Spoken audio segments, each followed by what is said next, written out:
Hello again. Time for an allotment tour. At the moment we're just walking through this little scrubby nature area that we've got at one end of the allotments.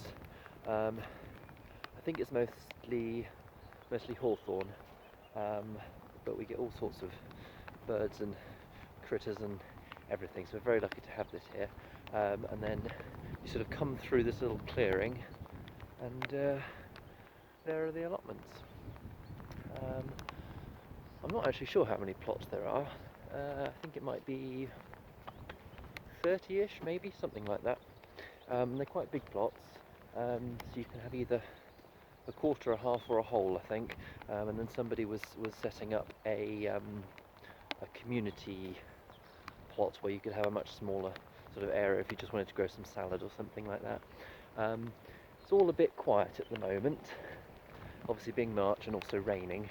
I don't think there's anybody here, but yeah, it's a lovely site, and yeah, lots of really nice people here. Everyone obviously having a very similar mindset. My plot's just down in front of us,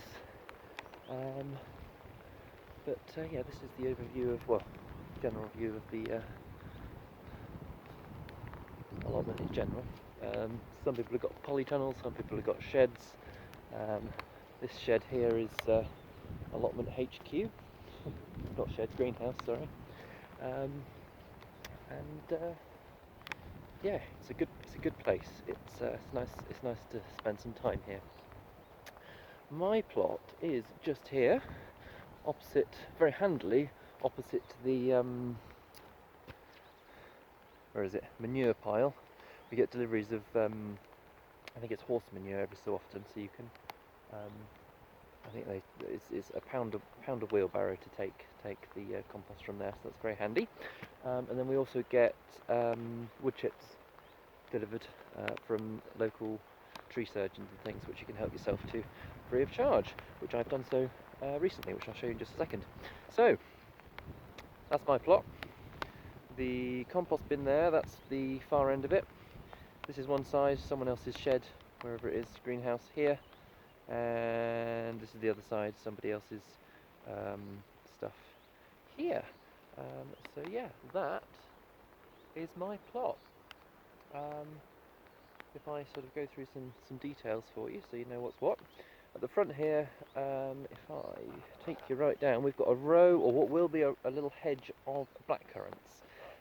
So, I don't know if you can see, here and here I've taken some cuttings and they're growing nicely. In fact, very nicely. I'm quite pleased with those ones. We've had a couple that haven't grown at all so far, anyway. So this little fella, but we've got the odd spare one. So hopefully we've got enough to form a nice little hedge in due course. Got 9 trees, as you can see in the. I'm not very good at this pointing thing, am I? In the homemade tree guards. I got a load of stuff for off of Facebook Marketplace, all sorts of second-hand things. The chap giving up gardening, so all sorts of useful bits and pieces, sort of tools and this mesh and yeah, all sorts of useful bits and pieces, which was yeah, good find that. So yeah, nine trees front to back. So I've staggered them so that they're a sensible distance apart. Whilst still hopefully, oh dear, it's raining, isn't it? Whilst still a sensible distance from the edge of the plot as well, as to not shade anyone, and obviously we're going to keep them nice and sort of nicely pruned so they're not too big. They've all had a layer of cardboard around them with the horse manure on top, and then I've done wood chips around the edge of all of them as well, so they should be nice and weed free and well fertilised for their first year. We've got,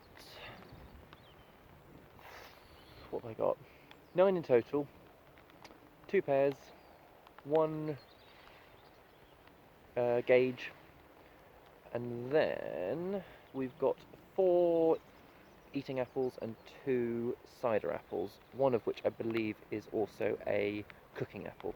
I will go through the exact varieties in a later video, when they're actually growing.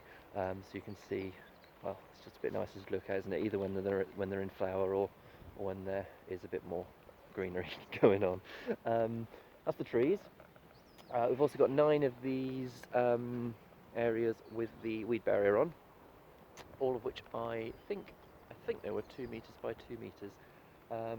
So again, the plan with those, I think the first 3 from here, moving away from the sort of central track, I think are going to be courgettes and squashes and pumpkins, sort of mixed in there. And then I've got some sweet corns, I've got some potatoes, some hopefully some form of cabbage. I'm not quite sure what yet. Maybe some sort of kale, and yeah, various other bits and pieces. But yeah, lots and lots of stuff. And then my plan is around the green squares. As you can see, it's sort of grass / wood chips. I'm going to sow various wildflower seeds, and hopefully we can get some nice wildflowers growing. It should be a lovely little permaculture meadow / vegetable garden. Down this end, we've got a little area of wood chips again, with my wheelbarrow and my whatever it's called, compost bin that we pointed at earlier. Yeah, that's the general overview anyway. So that, again, this is a view from this end of the plot, as you can see. So once things grow, it should be very nice. It should be nice to spend some time here. At this end, we've got somebody else who's got some fruit trees in here. I think they're pear trees. Mostly pear trees and apple trees just here, and then they've got a little pond that's actually got some frog spawn in it as well, which is quite nice. And then we've got somebody with a very smart plot this side, and somebody else doing some permaculture as well this side. They've mixed in some sort of nut trees and a lot more native stuff as well. So it's all going to be very pleasant. I mean, it is very pleasant. It'll be very pleasant once it's growing. Just wipe some more rain off of you. The plot itself was abandoned for a couple of years before I got it. I actually got it early spring last year, but it was a little bit too late to do anything about the weeds. So at that point we covered as much as we could with cardboard, and then put it was actually old hay we happened to have lying around over the top of that, along with wood chips, to try and sort of smother out the grass as much as possible, which has worked to some extent. It's still grassy obviously, but it is a lot thinner than I think it would have been otherwise. Yeah, and then I'm hoping that the weed barrier does its job in time for planting this year. My backup plan is with that haul of stuff I spoke about earlier, is I got a flamethrower with that, so we can do some flame throwing of weeds if the weed barrier doesn't do its job, but fingers crossed. We've also inherited a lot of fennel, perennial fennel. If you have a look here, where are we?